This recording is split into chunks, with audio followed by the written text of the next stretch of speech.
We were all senior executives in the organization that we worked for. It is never an easy switch, moving from established businesses, and especially when you are a CXO, in some of these leading organizations, to doing something on your own. We gave each other the confidence that, given that we have complementary skill sets, and of course, given our, on an average, about 25 to 30 years of experience, and the network that we had built as a result, we were confident that we will definitely make progress once we cross the initial hurdles. In month 5 is when we signed of them, but at the same time, and more importantly, we were able to solve the problem for them, which continued to be unresolved for many years. You have to be absolutely clear about the problem statement that you're going after, and the value prop needs to be extremely compelling. If it's a tech enabled play, that has to be solid yet simple. So if you are able to crack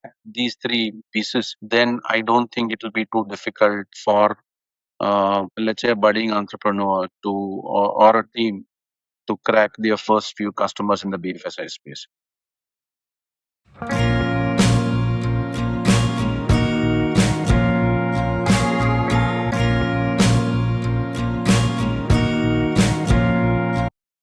Hello and welcome to an exciting new episode of FinTech Ki Baat Dil Se.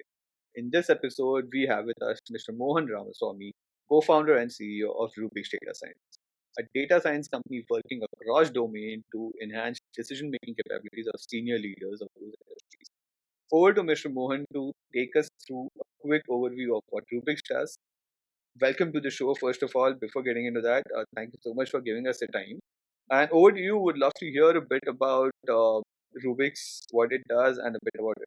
Thanks, Shreyas, and happy to be part of the podcast. Thank you for inviting It's a me, pleasure. all of us at Rubik. So we are a technology-enabled information and analytics business. We work with corporates, banks, financial institutions, insurers, etc., both in India and overseas, in helping them take decisions on risk, on credit, on supply chain risk management, so on and so forth. So we started Rubix, as a bit of background. We started Rubix in 2018. We had incorporated it in 2017 and started formally in 2018. And ever since, we've actually been growing from strength to strength. We are four of us who co-founded Rubix, and we were all colleagues in another American information company that we were part of. I wouldn't say we were part of the founding team, but we were part of the initial sort of team there. And that gave us a lot of insights in terms of what the information and analytics business is all about. We also had an opportunity to participate in the growth journey, working closely with one of the leading credit bureaus in India. At the same time, we also got an opportunity to set up an SME focused credit rating agency. So that gave the four of us a lot of experience in this domain. And we also wanted to bring in a very, very strong technology component into play that will help all of these segments towards effective decision making. And that's what led us to, establish Rubix in 2017 or beginning 2018. Understood. Perfect. Thank you so much for sharing that, Mr. Mohan. You've also said earlier, and I've also kind of gone through what Rubix does, and it kind of works across industries to enable a lot of business leaders make solid decisions or help them cover risks and all of that. So, would you want to kind of give us a bit more overview on what exactly kind of happens there? Yeah, sure. So, before that, you think even when we were sort of looking at what are the problem statements that we will solve, on behalf of our customers, we thought of, and the name actually evolved from the Rubik's Cube, right? And, essentially the philosophy is very simple, and we wanted to keep it simple. Just like how at the face of it, the cube looks chaotic and complex, right? But with the right sort of logic, it can be systematically solved. And that is exactly what we aimed to do, where we wanted to primarily simplify complex and fragmented B2B data into clear decision ready insights, right? So that is what our mantra was when we set up Rubik. So whether it is around KYC-led decisions or on compliance or credit risk or supplier risk. So essentially Rubix by way of the tech-enabled sort of platform, that we built, Right. we enable, moving from, let's say, complexity to bringing about clarity, and which essentially facilitates confident decision making on behalf of our customers. So we built a Right. platform called Rubix ARMS, that stands for Automated Risk Management and Right. Monitoring System. It's got a brilliant backend, where we built a lot of bots that fetch information from a variety of sources, both Hmm. structured and unstructured data, analyzes it and presents it to customers, in a simplistic manner, along with, decisions, by way of predictive indicators like scores and credit limits if it's a credit problem that we are solving, which enables our Right. customers to take decisions. So that's what we do across, all segments that we serve today's race. Perfect. Thank you so much for sharing that context with us. Having said that, I think our audience will be super excited to know what exactly Rubik does and deep dive into each of the industry use cases. But Sure. before we do that, let's dive into our first segment, the founder story, wherein we'd love for you to share your journey of entrepreneurship, your journey before that, and what got you excited about entrepreneurship. So let's start with the first question. What essentially, this is a question that always has a very interesting answer from a lot of authors that we speak to, right? And it ranges across the spectrum. So to kind of put it in the way that kind of we do it here, ये entrepreneurship का कीड़ा आपको कब काटा और क्यों काटा? See, entrepreneurship is never easy, right? And so you have a lot of interesting personalities that you tend to follow. You come across a lot of interesting, industrialists and businessmen in India and around the world, who had compelling stories and how they actually built their business brick by brick, right? So, Hmm. but ultimately, all of this results from some problems that you ought to be solving for segments that interest you, right? So, True. like I talked about, four of us who started sort of Rubik's, we've had an interesting career, right? And we were all senior executives in the organization that we worked for. And there was a lot of, interesting challenges that customers were faced with. But, we always believed that, you had to embed, technology into the way the problem gets solved for customers, right? And that essentially was missing at that particular point in time. Typically, when you are part of an MNC, it becomes True. a bit bureaucratic in terms of taking decisions locally in your market, because you are guided by what happens in much bigger markets where they've seen significant traction and growth.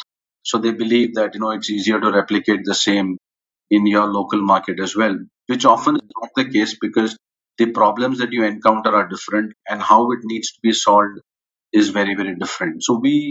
given our, sorry, given our experience, we knew for the most part in terms of how we can bring in technology and of course the data layer, into sort of solving those problems, and that is essentially what we wanted to do. Of course, it is never an easy switch, moving from established businesses, and especially when you are a CXO, in some of these leading organizations, to doing something on your own.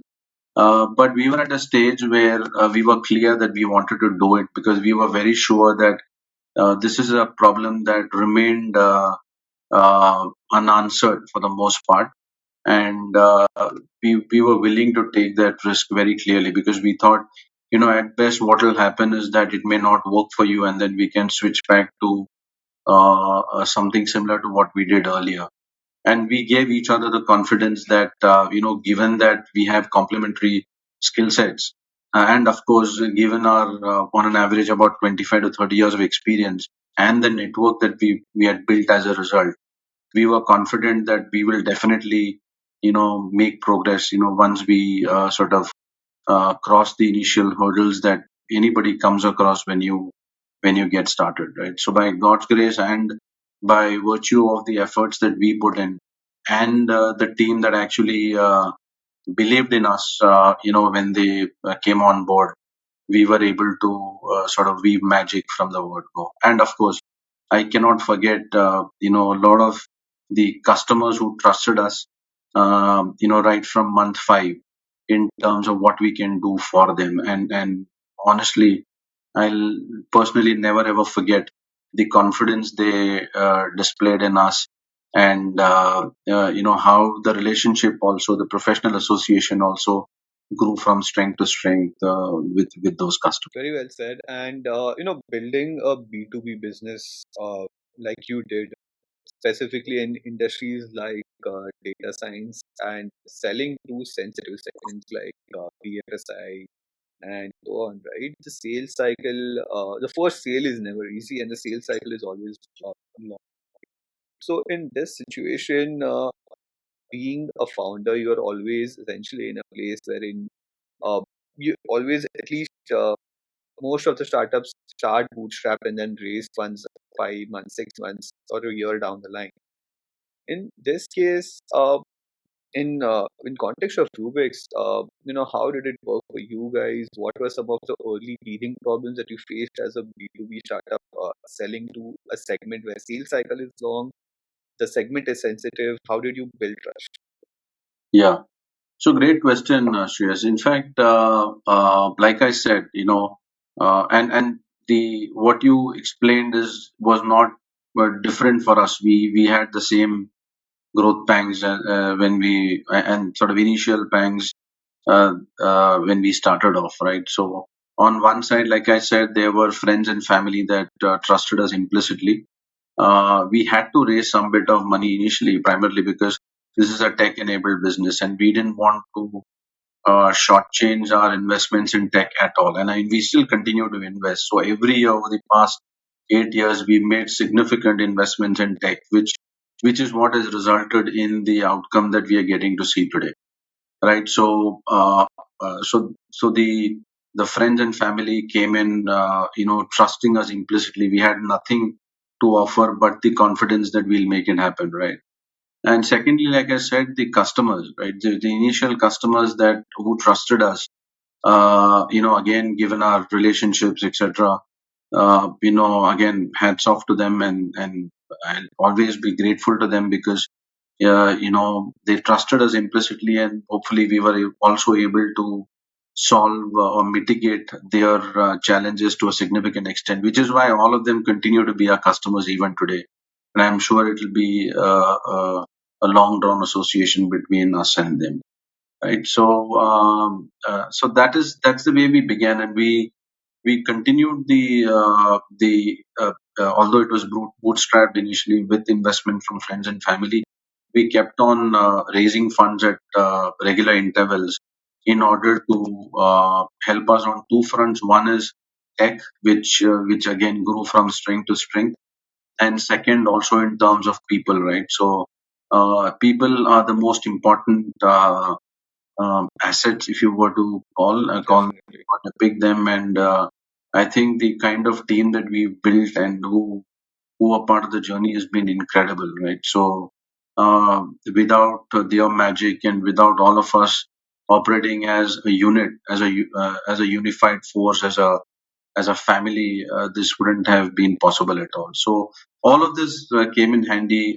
In fact, it's always a combination of the team, the tech, the vision, the investors, and of course the hard work that collectively all of us put in, which actually made a big difference to what Rubix is today. Perfect. That's actually wonderful and highlights your journey beautifully. Let's dive a bit more deeper into your journey. Take us through your first sale. You can keep the name anonymous, of course, but take us through the journey of your first sale and how did it feel when you cracked that code? Sure. I mean, so you had touched upon this question in your previous one as well, where the sales cycle, right? So initially, when you start off, the sales cycle is always a challenge, right?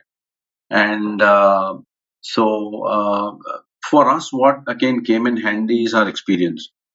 given that we've been in this domain for 2+ decades. Plus, we had a reasonably strong network of professionals who were either our customers or well wishers, or our partners, right, in the previous lives that we were all part of. It wasn't too difficult, because honestly, when we demonstrated what we're doing differently as part of Rubik's, uh, uh, I mean, these two corporates that I can obviously not name, they sort of showed their confidence in us, and I think in month 5 is when we signed both of them, and it was a decent sort of billing that we did, but at the same time, and more importantly, we were able to solve the problem for them, which continued to be unresolved for many years, and it helped them significantly in their decision making. These were corporates. The way it works in when it comes to BFSI is that it's an empanelment driven process. So when you decide to work with a bank or an insurer or let's say anybody in the BFSI space, especially a bank, right? You can't just walk in and showcase your capabilities and the next day you work with them. It's a formal empanelment driven process where they will look at their credentials, they will look at your the platform that you build, they look at the scoring model, they look at a lot of use cases that you can confidently address for them. And if they believe that you are coming in with a difference, is when they will empanel you. And once they empanel you, then you are part of their ecosystem, and you cut across multiple use cases within their ecosystem to solve their sort of problems and help them in decision making. So the initial two corporate customers, I mean, like I said, were incredible. They trusted us implicitly, but at the same time, what actually made the difference was that we were able to solve their problems, and which is why the trust continues even as we speak today.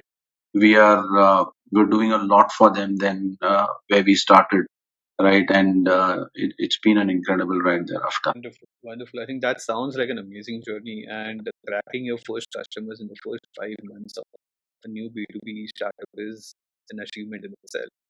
Let me ask you a very kind of, I'm assuming a little bit of question, which is essentially which felt better, your first fundraise or your first paying customer? Actually, a combination of both, Shreyas. I mean, I cannot sort of, uh,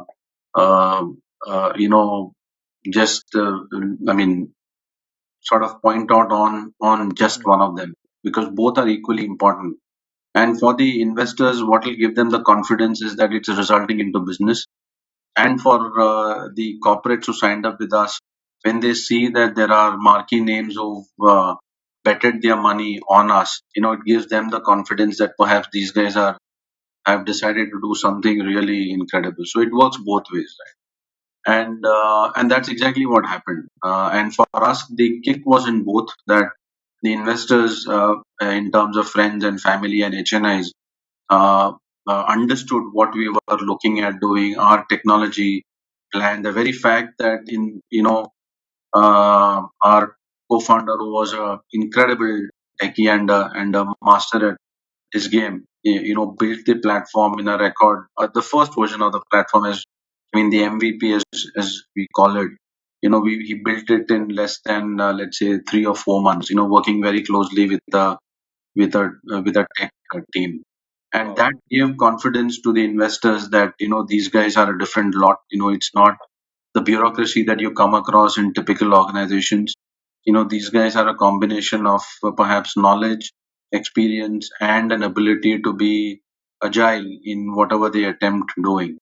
And so it gave the investors confidence to come in even when we did the second round, along with a new set of investors. And thereafter, the customer journey also started picking traction in a big way, right? So corporates continue to grow.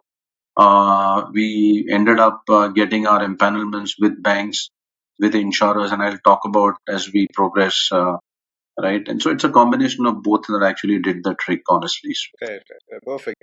Very well answered. Thank you so much for that. Moving on to something that a lot of entrepreneurs uh,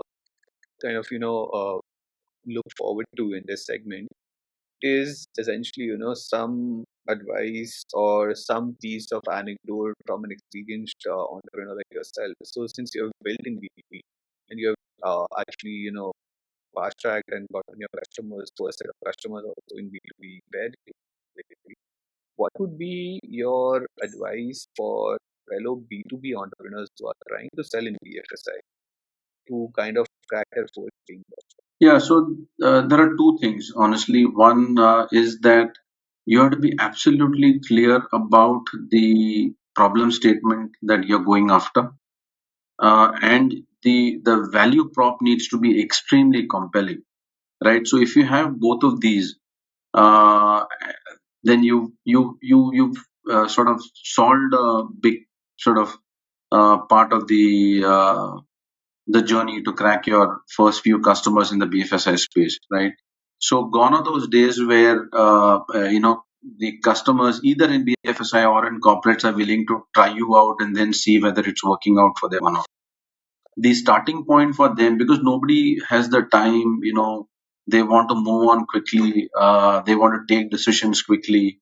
I remember, in our good old days, it used to take over 10 days to provide insights on a particular company in India, right? So I mean, you think of that scenario in today's times where it's come down from, let's say, days that it used to take to a few hours, within which customers want insights on a particular company, that will enable them take decisions, right? So the product has to be solid. If it's a tech enabled play, that has to be solid yet simple, so that there are too many platforms that's there in the market today, so you don't want to confuse your customer. You want to keep it quite simple, and you are able to solve the problem much faster than otherwise, right? So if you are able to crack these three pieces, then I don't think it will be too difficult for let's say a budding entrepreneur or a team to crack their first few customers in the BFSI space. Thank you so much for sharing that. I think our audience out there will really appreciate those insights, Mr. Mohan. And with that, I think we'll call it a wrap on the first segment, which is a founder story. Thank you so much, Mr. Mohan, for sharing your insightful journey. And I'm pretty sure the audience is going to love hearing your insights. Uh, Folks, do stay tuned. We are going to come up with the next segment on this, which is Dande Ki Baat, wherein we'll quickly deep dive into what Rubik's Data Sciences does, what kind of use cases are out there in BFSI that they address, and a lot more on data sciences awaiting you. So stay tuned. We'll be right back.